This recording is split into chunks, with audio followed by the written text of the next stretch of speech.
2010 साली लास्लो हॅनेजने इंटरनेटवर एक विनंती टाकली. मी 10,000 बिटकॉइन देतो, कोणी मला त्या बदल्यात 2 पिझ्झा ऑर्डर करून देईल का? त्यावेळी 10,000 बिटकॉइनची किंमत होती फक्त 1700 रुपये. लास्लो हॅनेजची विनंती मान्य झाली. 10,000 बिटकॉइन देऊन त्याने 2 पिझ्झा मिळवले. व्यवहार झाला. आज त्याच 10,000 बिटकॉइनची किंमत आहे तब्बल 6,500 कोटी रुपयांपेक्षा जास्त. हे 2 पिझ्झे इतिहासातले सर्वात महागडे जेवण ठरले आहेत. तरीही लास्लो हॅनेज आजही म्हणतो, या खरेदीमुळेच बिटकॉइन प्रसिद्ध झाला, त्यामुळे मला पश्चाताप वाटत नाही. नमस्कार मित्रांनो, आजच्या या व्हिडिओमध्ये आपण समजून घेणार आहोत ब्लॉकचेन म्हणजे काय, त्यातून बिटकॉइन कसे तयार झाले, हा बिटकॉइन म्हणजे काय आणि हे कुठून येतात, बिटकॉइन मायनिंग म्हणजे काय आणि सर्वात महत्वाचं म्हणजे सामान्य माणसाने यात पैसे लावावेत का. चला तर समजून घेऊया. आता मित्रांनो, क्रिप्टो समजण्यासाठी आधी एक मूलभूत प्रश्न समजून घेणं गरजेचं आहे. ते म्हणजे पैसा म्हणजे काय. मनी इज इक्वल टू व्हॅल्यू हे आपल्याला माहित आहे. पैशाचे मूळ मूल्य हे आपण केलेल्या कामात किंवा दिलेल्या सेवेत असते. पैसा हे फक्त एक माध्यम आहे त्या मूल्याची देवाणघेवाण करायला. पूर्वीच्या काळी वस्तू विनिमय पद्धत अस्तित्वात होती. त्यानंतर सोन्याचा वापर सुरू झाला, कारण सोने दीर्घकाळ टिकणारे होते. सोन्याची ने-आण करणे पुढे कठीण झाल्याने सरकारने सोन्याच्या बदल्यात रिसिप्ट देण्यास सुरुवात केली आणि जी पुढे पेपर मनी म्हणून उदयास आली. म्हणजेच पेपर मनी म्हणजेच आजच्या नोटा. ह्या नोटांनाच आज सरकार मान्यता देत असते. तुमच्या खिशातल्या 500 रुपयांच्या नोटात असं काय आहे ज्यामुळे दुकानदार तुम्हाला माल देतो? ती एक नोट, फक्त एक कागद आहे. 500 ची एक नोट छापायला सरकारला 2 रुपये 29 पैसे इतकाच खर्च येतो. मग त्याला 500 रुपये व्हॅल्यू कोण देतं? कागदी नोटा म्हणजे सरकारचे एक चलन असते. आपल्या 500च्या नोटेवर लिहिलेला मजकूर तेच सांगत असतो. त्या मजकुरावर आपण वाचू शकतो की मैं धारक को 500 रुपये अदा करने का वचन देता हूं. खाली आरबीआय गव्हर्नरची सही असते. आपण सरकारवर आणि आरबीआय वर विश्वास ठेवतो म्हणून त्या कागदाला मूल्य आहे. जर उद्या सरकार ढासळले किंवा आरबीआय बंद पडली तर तीच नोट एका रात्रीत कागद होईल. पण हे पैसे अजूनही सरकारच्या नियंत्रणात आहे. गव्हर्नमेंट वाटेल तेव्हा नोटा छापू शकतो. मात्र रिसोर्सेस मर्यादित असल्या कारणाने सरकार एक ठराविक प्रमाणातच नोटा छापते. अन्यथा महागाई वाढू शकते, इन्फ्लेशन वाढू शकतं. सरकार हवे तेव्हा नोटाबंदीही करू शकते. त्याचा आपण अनुभव घेतलाच आहे. एकूणच सर्व नियंत्रण सरकारच्या हाती असते. मग प्रश्न पडतो, असे कोणते चलन असेल जे सोन्यासारखे मर्यादित असेल, कागदासारखे सहज वापरता येईल आणि सरकारच्या नियंत्रणाबाहेर असेल? उत्तर आहे बिटकॉइन. बिटकॉइन प्रामुख्याने ब्लॉकचेन टेक्नॉलॉजीवर आधारित आहे. बिटकॉइन समजण्यासाठी ब्लॉकचेन टेक्नॉलॉजी समजणे आवश्यक आहे. तर प्रश्न पडतो, हे ब्लॉकचेन टेक्नॉलॉजी म्हणजे काय? तर त्यासाठी एक कल्पना करा की एक गाव आहे, ज्या गावामध्ये 1000 लोक राहतात. आता केस 1 पाहू, ज्याच्यामध्ये त्या गावात एक खातेवही आहे. ज्या खातेवहीत गावातील प्रत्येक व्यवहाराचा हिशेब ठेवला जातो. नियम असा आहे की वही फक्त गाव प्रमुखाकडेच असेल. उदाहरणार्थ, पहिला व्यवहार समजा झाला, रमेशने सुरेशला 500 रुपये दिले. तारीख 1 जानेवारी. गाव प्रमुखाने खातेवहीत नोंद केली. सुरेशच्या खात्यात 500 रुपये वाढले आणि रमेशच्या खात्यात 500 रुपये कमी झाले आणि उर्वरित बॅलन्सचीही नोंद गाव प्रमुखाने त्या नोंदवहीत केली. त्यानंतर आणखीन असाच एक दुसऱ्या दिवशी व्यवहार झाला. सुरेशने मोहनला 200 रुपये दिले. तारीख 2 जानेवारी. यामध्ये सुरेशचे 200 रुपये खात्यातील कमी झाले आणि मोहनचे 200 रुपये वाढले. गाव प्रमुखाने तशी खातेवहीत नोंद केली. पण इथेच एक अडचण होती. वही एकाच व्यक्तीकडे म्हणजे गाव प्रमुखाकडे आहे आणि एक दिवस त्याने काय केले, रात्री गुपचूप हिशोबात खाडाखोड केली. त्याने स्वतःच्या नावावर 50,000 रुपये जमा केले. इतरांच्या खात्यातून ते वजा केले. कोणालाही काहीच कळाले नाही. कारण वहीवर नियंत्रण फक्त एकाच व्यक्तीचे होते, ते म्हणजे त्या गाव प्रमुखाचे. जसे आपल्याकडे जमिनी लाटल्या म्हणतात किंवा आपल्यात सातबारा परस्पर नावावर केला म्हणतात, अगदी तसेच हीच आहे आजची बँकिंग किंवा सरकारी कागदपत्रांची सेंट्रलाइज्ड पद्धत, ज्याच्यावर सरकारचं नियंत्रण असतं. आता केस 2 पाहू, ज्यामध्ये ब्लॉकचेन टेक्नॉलॉजीचा उदय लक्षात येतो. आता ही वही जी गाव प्रमुखाकडे एकट्याकडे होती ती प्रत्येकाकडे असेल. म्हणजे 1000 गावातील लोक आहेत त्यांनी 1000 गावातील लोकांकडे त्या 1000 वह्या असतील आणि प्रत्येक व्यवहार एकाच वेळी सर्व 1000 वह्यात नोंदवला जाईल. कोणतीही खाडाखोड करायची असल्यास, नोंदी बदलायच्या असल्यास तर सर्व वह्या बदलाव्या लागतील एकाच वेळी. आणि हीच केस 2 म्हणजे ब्लॉकचेन टेक्नॉलॉजी आहे. फक्त वह्यांऐवजी कॉम्प्युटर्स वापरले जातात आणि गावातील नोंदी नाही तर संपूर्ण जगातील नोंदी ठेवल्या जातात. इथे वही म्हणजे एक ब्लॉक आणि सगळ्या वह्या एकमेकांना जोडलेल्या असणे म्हणजे चेन. जोडलेल्या वह्या म्हणजे ब्लॉक चेन, म्हणजे सर्व नोंदी सर्व वह्या. ब्लॉकचेन टेक्नॉलॉजी ची समरी आहे, त्याच्यामध्ये 3 पैलू येतात. ते म्हणजे डिसेंट्रलायझेशन, म्हणजे एका कोणाचं त्यावर कंट्रोल नाही, माहिती एकाच सर्व्हरवर नसून सर्वांकडे उपलब्ध असते. दुसरी गोष्ट पैलू म्हणजे त्याचा ट्रान्सपरन्सी, प्रत्येक व्यवहार सर्वांना दिसतो एकदा. आणि तिसरी जी असेल ते म्हणजे सिक्युरिटी. सिक्युरिटी खूप महत्वाची आहे. एकदा का व्यवहार नोंदवला, ब्लॉक तयार झाला की तो बदलणे, तो डिलीट करणे कोणालाही शक्य नसते. जर एखाद्या हॅकरला ब्लॉकचेन हॅक करायची असेल तर त्याला जगातील लाखो कॉम्प्युटर एकाच वेळी हॅक करावे लागतील, जे मानवी मेंदू आणि तंत्रज्ञानासाठी जवळजवळ अशक्य आहे. म्हणूनच ब्लॉकचेन हे जगातील सर्वात सुरक्षित तंत्रज्ञान आजच्या काळात मानलं जातं. या ब्लॉकचेन टेक्नॉलॉजीचा वापर करून बिटकॉइन जन्माला आला. बिटकॉइन मध्ये प्रामुख्याने SHA-256 म्हणजेच सिक्युअर हॅश अल्गोरिदम 256 हे अल्गोरिदम वापरले जाते.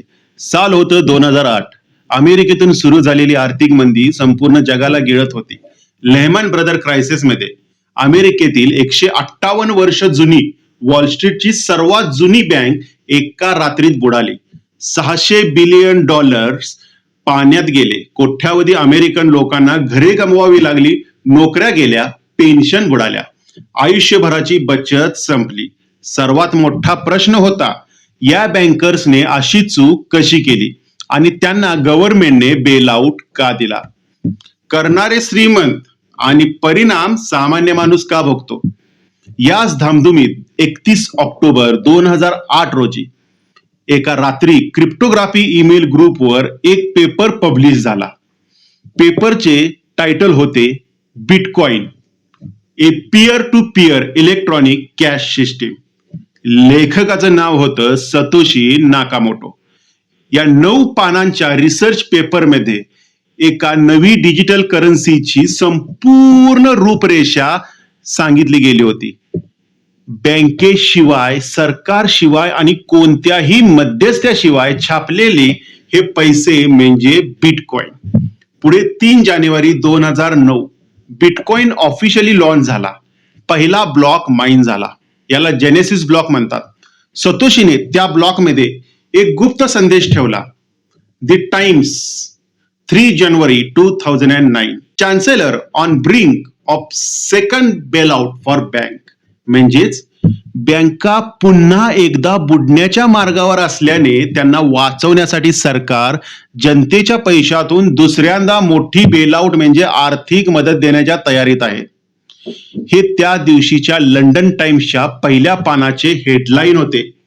सतोशीने जगाला सांगितले, बघा बँकिंग सिस्टीम किती करप्ट आहे, भ्रष्ट आहे. आता याच्या बदली माझी सिस्टीम वापरा, तुम्ही सर्व मान्य त्याला करा.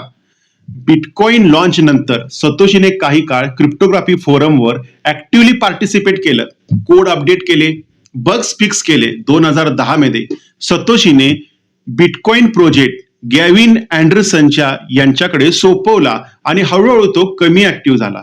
2011 मध्ये सतोशीने गॅविन यांना एक शेवटचा ईमेल केला. त्यानंतर पुढे त्याने कधीच कोणाशी संपर्क साधला नाही. त्या शेवटच्या ईमेलमध्ये त्याने लिहिले होते, I have moved on to other things. It's in good hands with Gavin and everyone. आणि सतोशी नाकामोटो कायमचे गायब झाले. आजपर्यंत कोणालाही ते भेटलेले नाहीत. सतोशीच्या वॉलेटमध्ये अजूनही 1.1 बिलियन बिटकॉइन आहेत. आजच्या किमतीत ते जर सांगायचे झाले तर त्याची रक्कम होईल 6 लाख कोटी रुपयांपेक्षा जास्त. 2009 पासून त्या वॉलेटमधून म्हणजेच ते जे पाकिट असतं बिटकॉइनचं त्यामधून एकही बिटकॉइन हलवला नाही. आता हे सतोशी नाकामोटो कोण हा जगासमोर पडलेला सर्वात मोठा प्रश्न आहे, एक रहस्य आहे, एक डिजिटल मिस्ट्री आहे. यासाठी अनेक तर्क सांगितले जातात. त्यातील पहिला तर्क आहे सतोशी नाकामोटो म्हणजे 4 टेक कंपनीची एक संघटना आहे. त्या 4 टेक कंपनीची नावे अशी सॅमसंग, तोशिबा, नाकामिची आणि मोटोरोला. या 4 टेक कंपनीची आद्याक्षर जर एकत्र केली म्हणजे सतोशी नाकामोटो होतं. दुसरा तर्क यामधील असा आहे की 1996 मध्ये NSA म्हणजे नॅशनल सिक्युरिटी एजन्सी अमेरिकेची गुप्तचर संस्थाने how to make a mint the cryptography of anonymous electronic cash नावाचा एक पेपर पब्लिश केलेला होता. त्यात बिटकॉइनची हुबेहूब मिळणारी डिजिटल कॅश सिस्टीम होती. तब्बल 12 वर्ष आधी म्हणजे 1996 ला हे पेपर पब्लिश झाला होता. दुसरा तर्क हेच सुचवतो की बिटकॉइन हे अमेरिकेच्या NSAचं सर्वायलन्स टूल्स असण्याची शक्यता आहे जगातील सर्व डार्क मनी, ड्रग मनी, टेररिस्ट मनी ट्रॅक करण्यासाठी. प्रत्येक बिटकॉइन ट्रान्झॅक्शन पब्लिक ब्लॉकचेनवर व्हिजिबल आहे, त्यामुळे हे त्यांनी पाहू शकतात. आता याबाबत तिसरा तर्क असा आहे की सतोशी नाकामोटो हे मेलेले आहेत. वॉलेटमधील त्यांचे मागील 15 वर्षात एकही रुपया काढला गेलेला नाही, कधीही कॉन्टॅक्ट नाही. काही लोक मानतात की 2011-12 मध्येच ते आजारपणाने मेले. आता प्रश्न पडतो, हे बिटकॉइन बनवते कोण आणि कसे? नवीन कॉइन्स कुठून येतात? त्यासाठी काय करावे लागते? तर करावे लागते बिटकॉइन मायनिंग. जमिनीत सोने आहे, तुम्हाला ते जर मिळवायचे असेल तर खणावे लागते, कठीण काम करावे लागते, घाम गाळावा लागतो आणि त्यानंतर सोनं मिळतं. बिटकॉइन मायनिंग अगदी तसंच आहे, फक्त या ठिकाणी जमीन नाही तर आहे डिजिटल वर्ल्ड. कॉम्प्युटर गणित जे आहे ते सोडवतो, मात्र ही गणित अगदी क्लिष्ट असतात. म्हणजेच तो खणतो, वीज वापरतो म्हणजे घाम गाळतो आणि बिटकॉइन मिळवतो म्हणजे सोनं मिळवतो. मायनिंग मध्ये ब्लॉक चेनला व्हॅलिडेट करण्याचं काम केलं जातं आणि त्या बदली रिवॉर्ड्स मध्ये नवीन बिटकॉइन मिळवले जातात. बिटकॉइन सुरुवातीला कोणीही साध्या डेस्कटॉप पीसी वर माइन करू शकत होते. सतोशीने स्वतः त्याच्या लॅपटॉपवर पहिल्यांदा माइन केलेले 1 तासात 50 बिटकॉइन. त्यावेळी त्याची किंमत होती जवळजवळ 0. 2010च्या अखेरीस लॉन्च झाल्यानंतर 2011 मध्ये ग्राफिक प्रोसेसिंग युनिट्स GPUचा उगम झाला आणि त्याचा वापर या बिटकॉइन मायनिंगसाठी केला जाऊ लागला आणि त्याच्यामध्ये बिटकॉइन मायनिंग पूर्णपणे स्थिरावले. 2011 ते 13 हा कालखंड बिटकॉइन मायनिंगच्या इतिहासातील सर्वात महत्वाचा टप्पा मानला जातो, कारण याच काळात मायनिंग हे वैयक्तिक छंदातून बाहेर पडून एका मोठ्या उद्योगात रूपांतरित झाले. सीपीयूच्या तुलनेत जीपीयू हे SH-256 अल्गोरिदम सोडवण्यासाठी 50 ते 100 पट जास्त वेगवान होते. 2013 साली हे क्रांतीचे वर्ष ठरले, कारण याच वर्षी ASIC म्हणजे application specific integrated circuit machines बाजारात आल्या. ते आता पुन्हा बिटकॉइन मायनिंगसाठी वापरल्या जाऊ लागले. 2013 मध्ये पहिले व्यावसायिक ASIC मायनर लॉन्च झाले.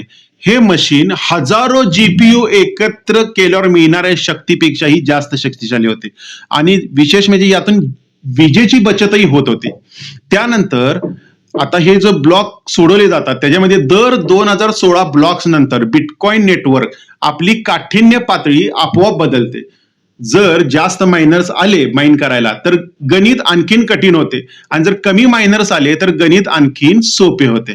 आज वैयक्तिक मायनर्स ऐवजी मोठमोठ्या कंपन्या, रियॉट प्लॅटफॉर्म असेल किंवा मॅरेथॉन डिजिटल असेल, हजारो मशीन्स असलेले मोठमोठे फर्म्स चालवतात. हे फर्म्स बहुतेकदा अशा ठिकाणी असतात जिथे विजेचा दर अगदी क्षुल्लक आणि स्वस्त असेल, उदाहरणार्थ टेक्सास, नॉर्वे, आइसलंड या ठिकाणी. आज जर एखाद्याला मायनिंग मध्ये उतरायचे असेल तर क्लाउड मायनिंग किंवा एखाद्या मोठ्या मायनिंग पूलचा भाग होणं हा एकमेव मार्ग आहे. कारण की आता वैयक्तिकरित्या मायनिंग करणं तितकेच सोपं राहिलेलं नाही आणि तांत्रिकदृष्ट्या इथे आता सध्या अशक्य आहे, कारण की गणिताची काठिण्य पातळी वाढत वाढत गेलेली आहे.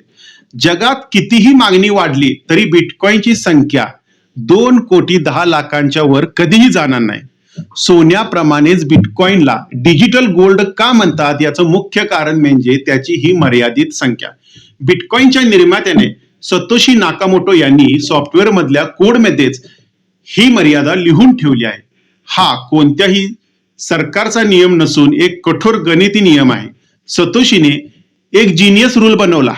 दर 4 वर्षांनी मायनिंग रिवॉर्ड हाफ होते.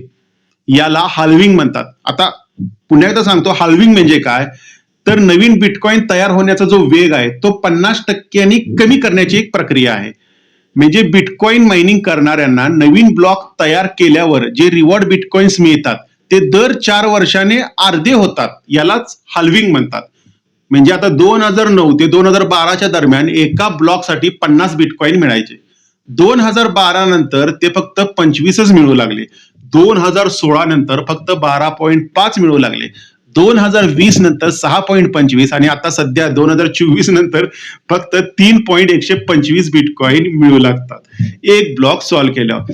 आता जेव्हा सरकार हव्या तितक्या चलनी नोटा छापतं तेव्हा काय होतं, पैशाची किंमत कमी होते, महागाई वाढते, इन्फ्लेशन वाढतं, पण बिटकॉइन कोणीही वाढवू शकत नाही, एक्स्ट्रा छापू शकत नाही. त्यामुळे त्याची किंमत काळानुसार वाढण्याची शक्यता दाट आहे. आजच्या तारखेला 2,10,00,000 पैकी सुमारे 1,97,00,000 बिटकॉइन आधीच चलनात आलेले आहेत. उरलेले साधारण 13,00,000 बिटकॉइन पुढील 110 वर्षापेक्षा जास्त वर्षात हळूहळू बाजारात येतील, कारण की हाल्विंगच्या नियमानुसार. थोडक्यात सांगायचं तरी बिटकॉइनची टंचाई हेच त्याचं सर्वात मोठं सामर्थ्य आहे. मर्यादित पुरवठा, वाढती मागणी, सर्व मान्यता यामुळेच आज बिटकॉइन जगातील सर्वात मौल्यवान डिजिटल मालमत्ता बनला आहे. आता पाहूया बिटकॉइन मधील गुंतवणुकीचा प्रवास कसा आहे. एखाद्याने जर बिटकॉइन मध्ये गुंतवणूक केली असते तर काय झालं असतं. तुम्ही जर 2010 मध्ये बिटकॉइन मध्ये 10,000 रुपये गुंतवले असते तर आज ती गुंतवणूक सुमारे 2,834 कोटी रुपये झाले असते. आणि जर तुम्ही सीप केला असता तर समजा 2010 पासून तुम्ही बिटकॉइन मध्ये 1,000 रुपयाची सीप केला असता, मासिक SIP केली असती, तर आज त्याची किंमत सुमारे 200 कोटी रुपये झाली असते.